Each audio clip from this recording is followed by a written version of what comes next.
今週も先週の考察通りリバース。どうも、ワンピースの謎を解く仮面 YouTuber、ゆでてなんぼのゆでろんです。ありがとうございます。いいね。チャンネル登録してね。今回は週刊少年ジャンプ2024年新年2号、ワンピース最新話1101話、ボニーへを考察します。この1101話の事前予想では、1話とつなげてくると予想しましたが、つなげてきました。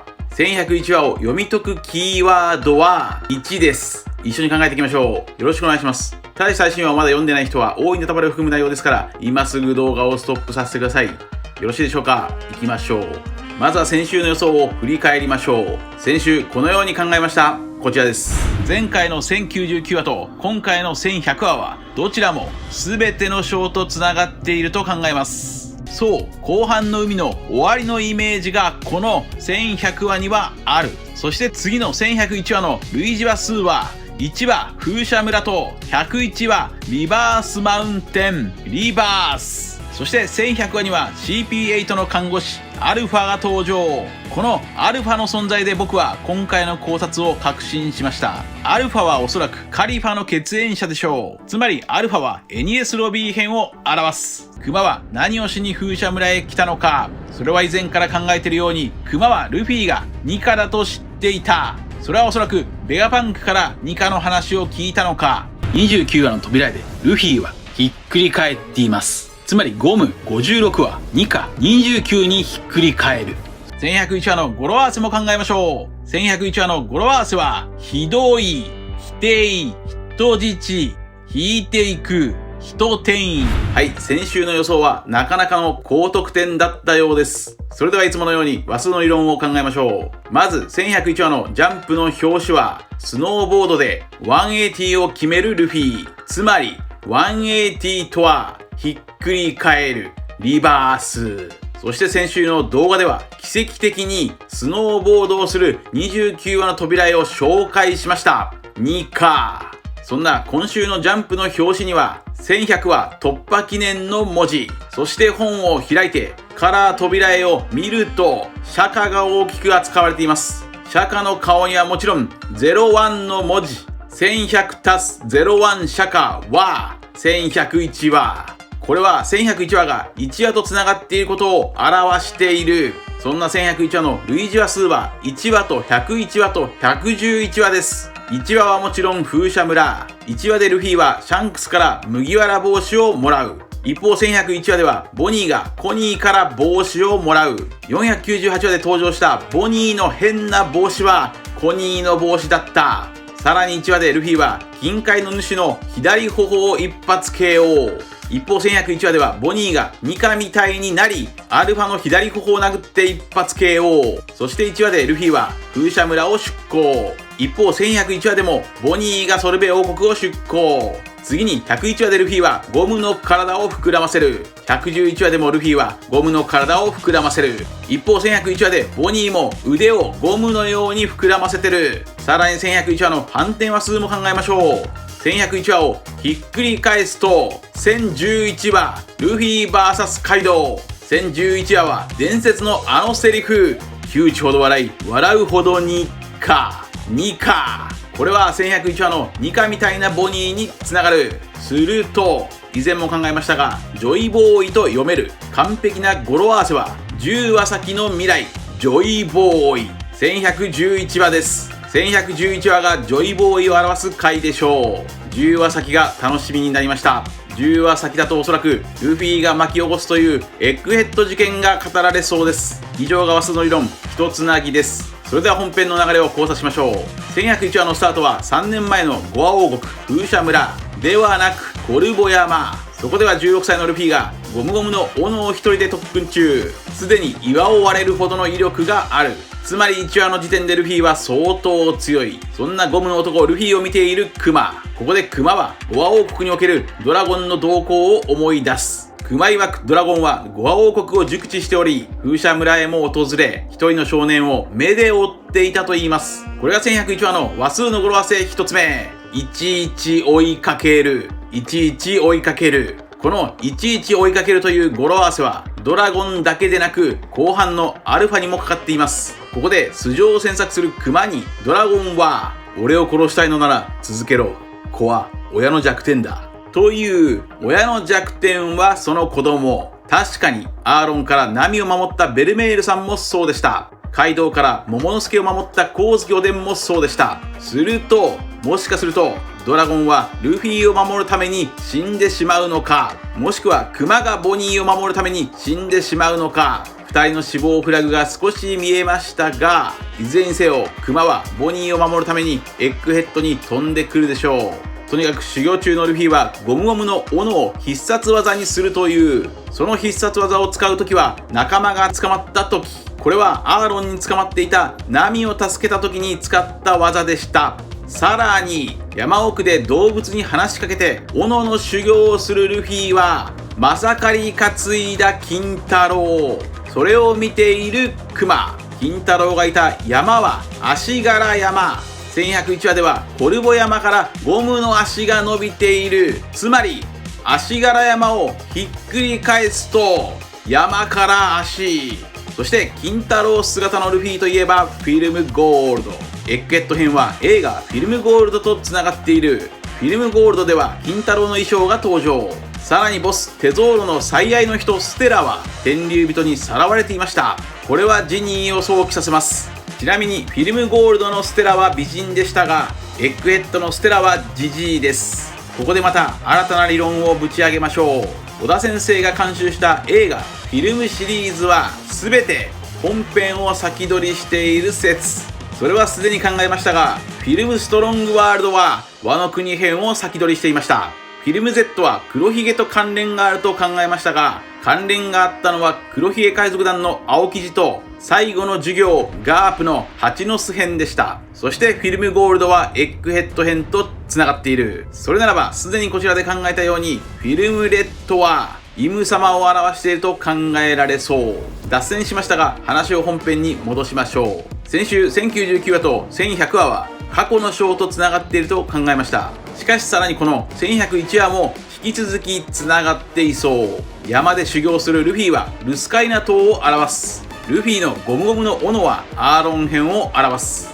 そんな修行中のゴムの男ルフィを見たクマはルフィがゴムの男だとこっそり確認したようです。そこへ突然クマに世界政府から連絡が来る。この音に気づいて振り返るルフィ。しかしそこにクマはもういない。クマはいつものようにパッと消えた。これが1101話の話数の語呂合わせ2つ目。一転移。一転移でしょう。こちらは先週の語呂合わせ通りでした。転移とは位置が変わるという意味です。位置が変わる。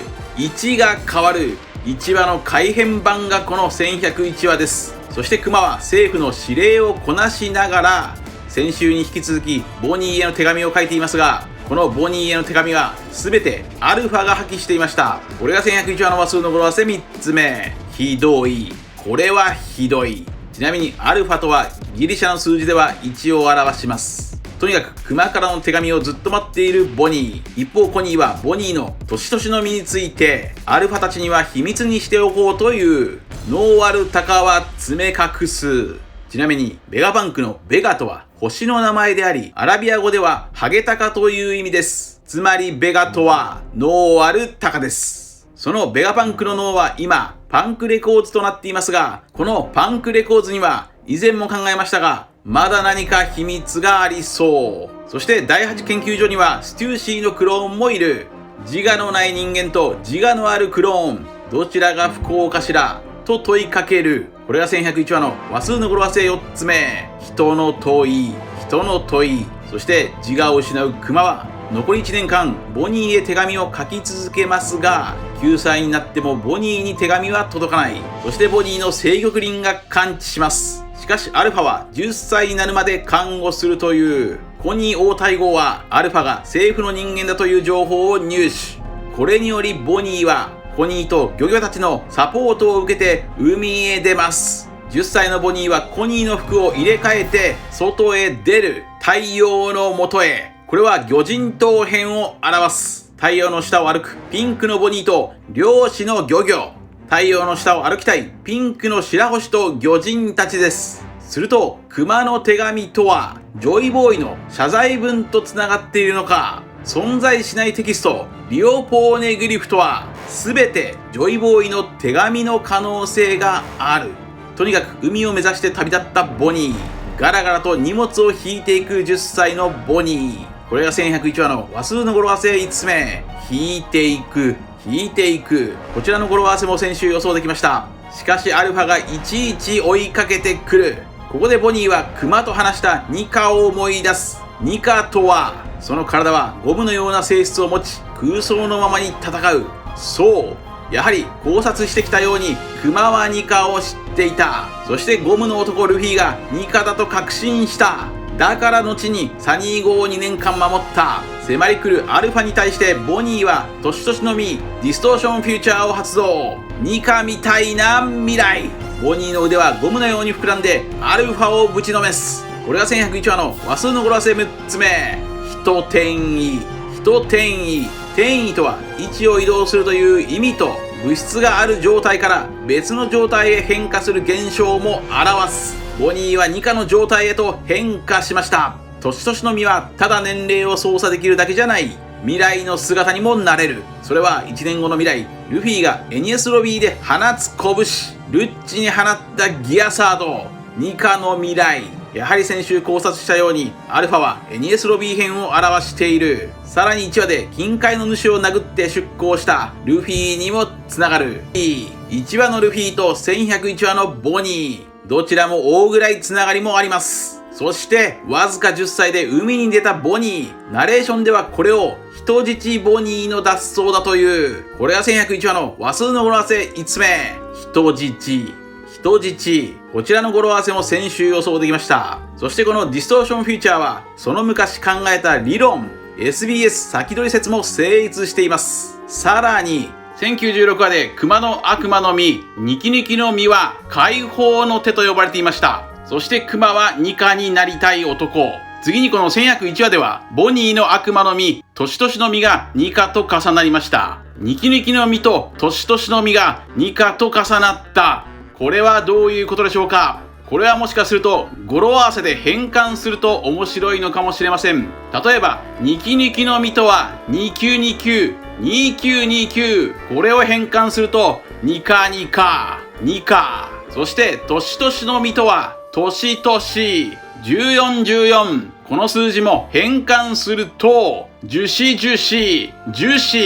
僕はこちらの動画で太陽の神ニカとは白いゴムの天然樹脂の幻獣だと考えています。もしもこれが正解ならニカと樹脂をニキニキの実と年々の実で表現できる。そしてまだあります。このボニーが実現した未来とはエニエスロビーだけじゃないかもしれません。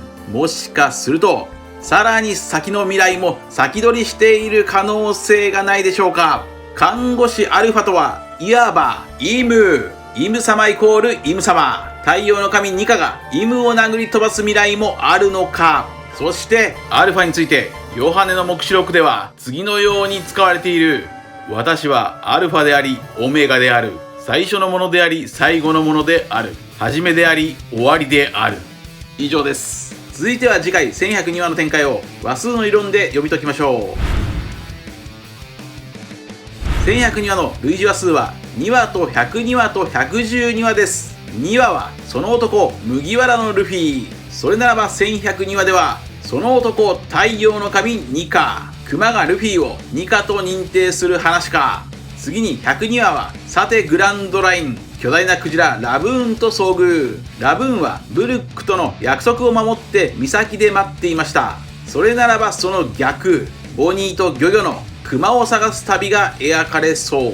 次に112話はルフィ VS ゾロ。それならば1102話で仲間割れの話が描かれるのか。1102話の反転話数も考えましょう。1102話をひっくり返すと211話王コブラ王が偽物だったことが発覚。そのコブラ王はルフィを担いでいる。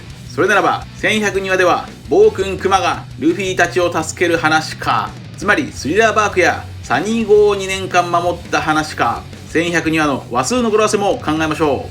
1102話の話数の語呂合わせは一つ、一度に、医術、非常時などが考えられます。おそらく1102話ではクマがサニーを守った理由、それはルフィこそがバッカニア族に伝わる太陽の神ニカラと気づいた話でしょうか。そしてさらにその次の1103話も考えましょう。1103話の話数の語呂合わせはすでに1年半前に考えました。こちらです。なぜ主人公ルフィの能力を人人のみにしたのか、その答えも語呂合わせからわかるかもしれません。例えば1103話なら人人のみ、人人のみなど今後の1100話題で使いやすいです。ただしもちろん話数の語呂合わせは万能ではありません。ただヒントとなるキーワードが事前に手に入るというだけです。そのキーワードを小田先生がどう使うのかは表裏一体や数々の描写から考えなければたどり着きません。はい、これは1年半前1046話の時点で考えた語呂合わせです。そして1103話は人人のみだと予想しました。1103話では人人のみ、幻獣種ニカが活躍しそうです。皆さんはどう思われましたか？